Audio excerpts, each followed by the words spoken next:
In this video, I'm going to show you how to enable eye care on Infinix Hot 60 Pro Plus or Infinix Hot 60 series, okay?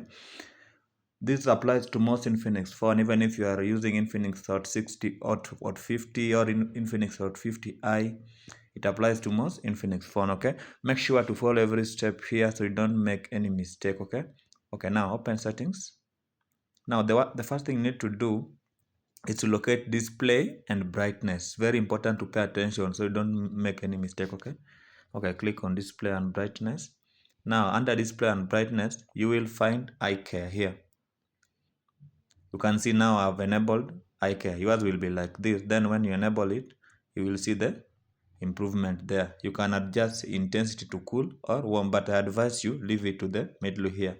Then if you click on the back button, you can be asked to choose a theme. Maybe you want a dark theme like this.